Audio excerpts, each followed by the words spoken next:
Alright guys, it is the following week. It is Saturday morning, September 13, 2025. Got the car out. Had to jump it this morning because it's starting to get cold. So first and foremost, and I don't know if I've already mentioned this because it's been a week. I thought about, if you guys can see, these speakers are blown out, and thought about changing them before I put everything back together. Still waiting on the seatbelt,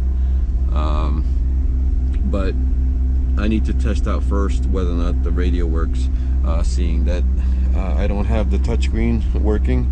Not quite sure how I'm gonna control the CD and or the cassette deck, so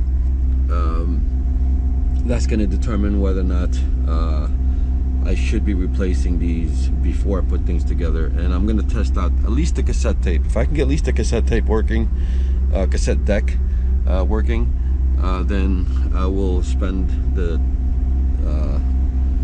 cost of getting this thing, getting the speakers replaced. Alright, so still have my old cassette tapes. I used to DJ when I was younger, and kept all of my vinyls and my cassette tapes. So let me just test this guy out, and hopefully the cassette tape still works.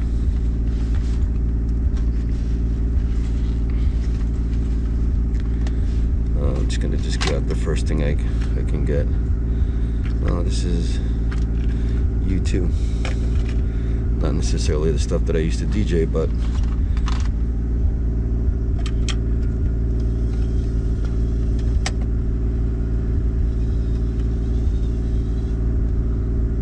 all I did is just eject it.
Of course, I've had to mute it because I don't want to be copyright stricken, but it does work. It's just that I don't know what the screen says as far as to adjusting the balance.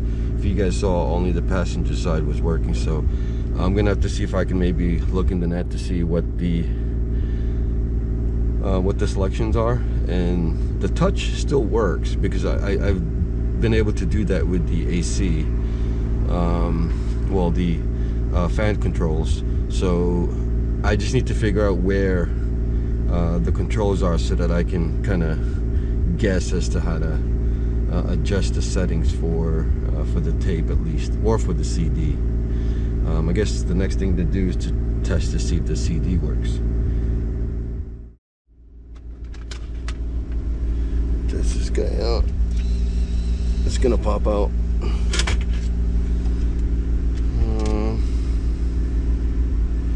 So I guess you just, what I do, just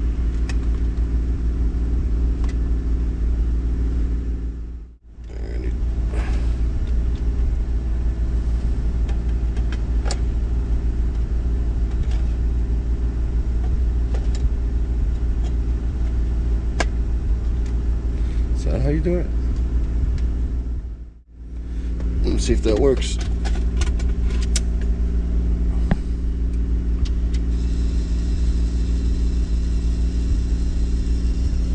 I'm gonna throw this guy on CD.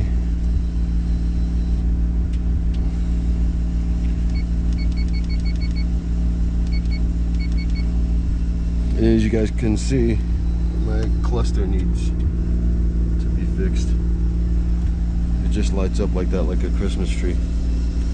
We'll wait for all the, I guess it needs to go through all 12.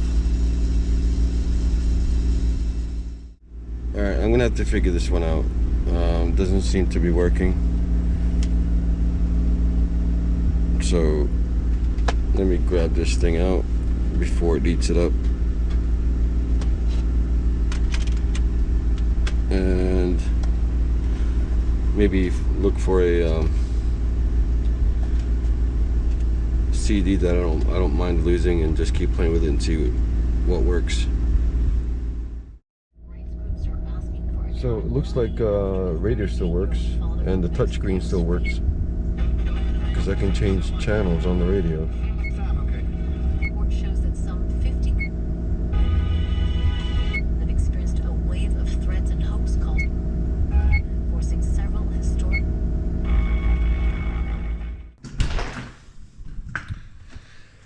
All right, it's later in the afternoon, so from all the little bit of testing that you guys saw from earlier, that some of the controls seems like they work. It's just that the LCD is just not displaying.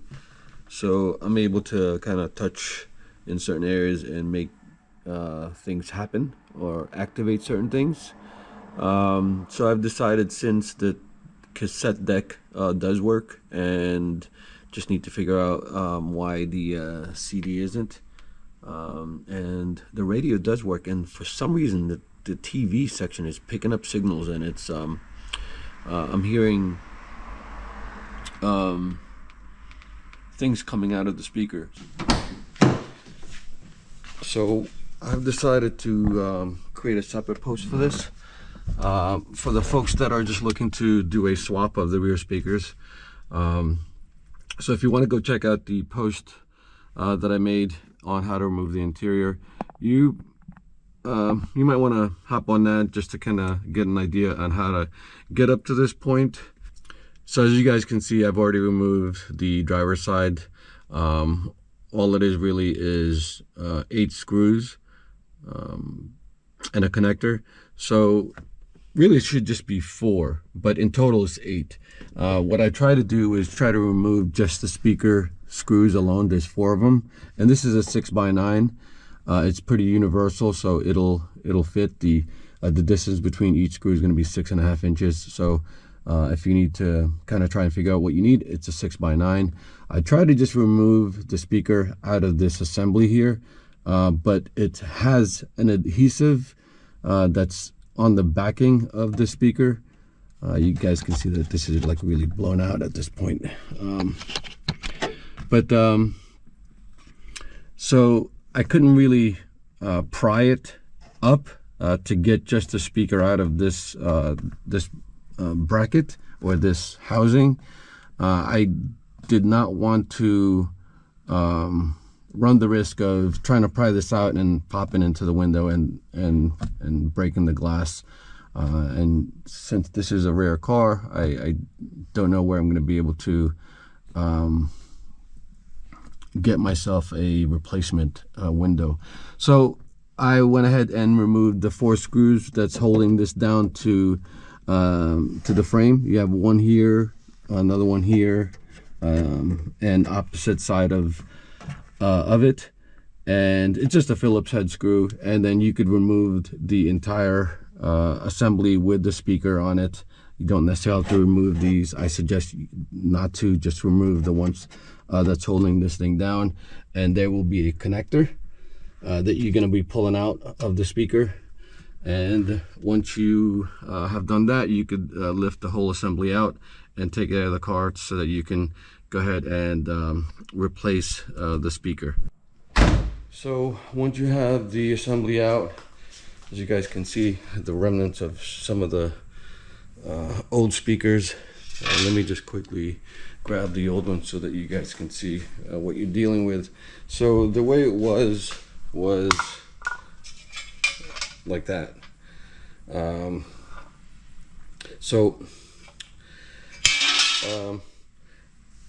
Like I said, I don't know if it was an adhesive or it's just got stuck in there. Maybe that might be rust. Okay, so real quickly, the old one has a simplified connector that you can just plug and play.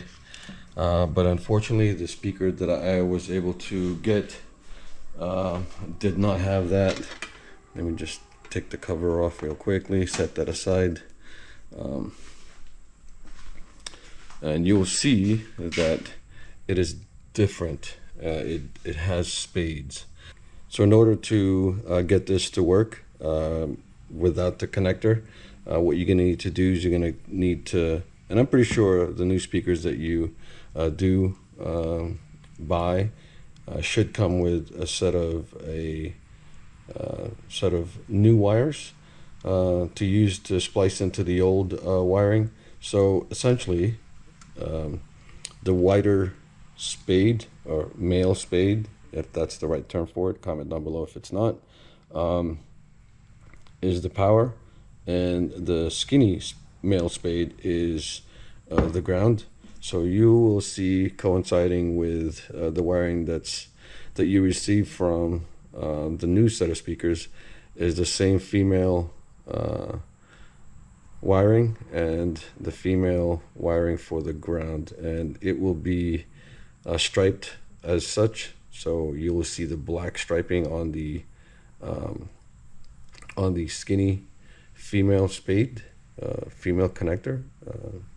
Again, comment down below if I'm saying that wrong. I'm not an audiophile, so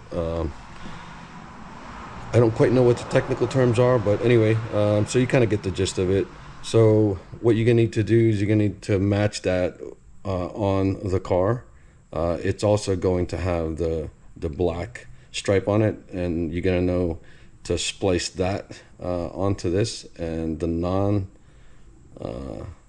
black striped one, of course, is gonna go to the other. So once you get that spliced, and you're just gonna simply connect it to the appropriate male end and reattach the speaker, the reversal of how you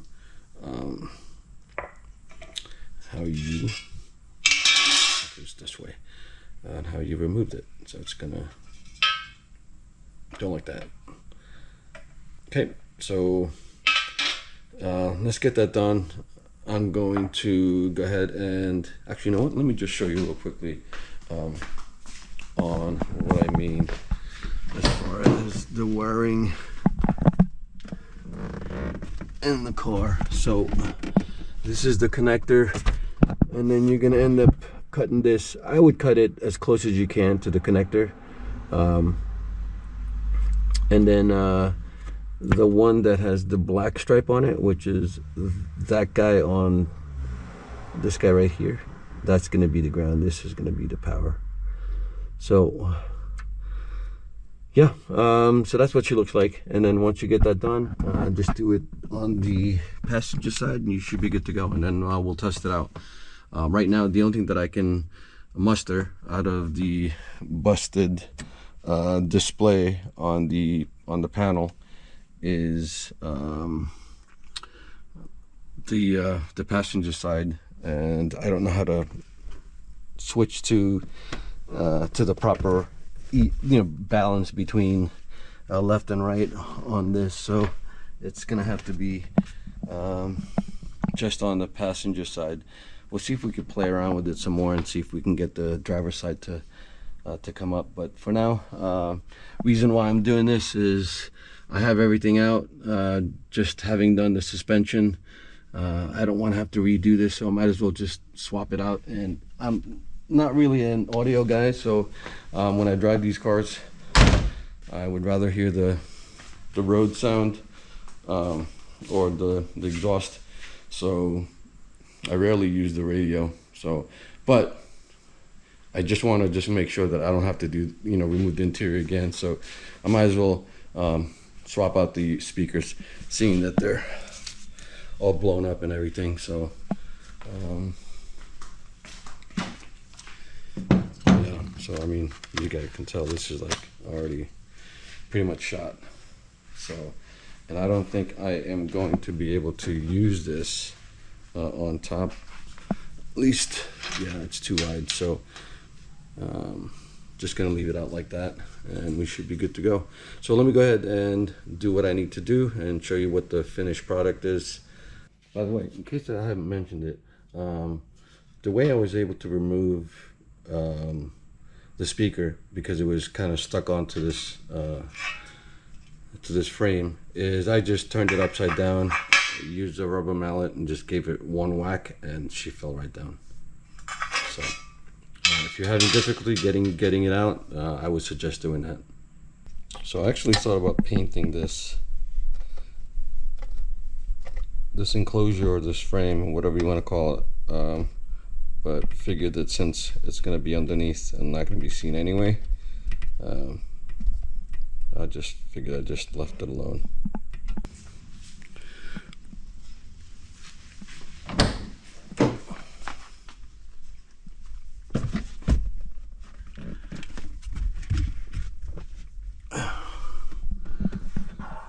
Now I just have to connect the spade on the back of the speaker, and I should be good. No, I can't. Yeah, I gotta put the camera down. So, actually, before I do that, this is what she looks like, all spliced in.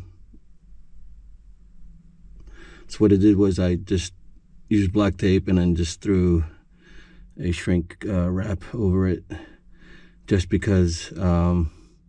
And the reason, that's probably overkill, but the reason for the electrical tapes, because the only shrink wrap that I have available was too big, so I had to create a little bit of a width on the wiring to be able to shrink wrap it properly. Okay, so that's what she looks like, all ready to pop in. So I'm just gonna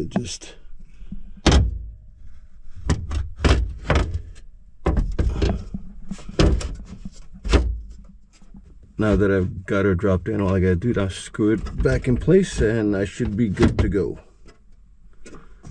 So that's what she looks like with a new set of speakers. That's on the driver's side. Just gonna have to do the reverse on the passenger, and all I could do now after that is wait for the seatbelt to come in so that I can reinstall it and put all the interior back, and happy days.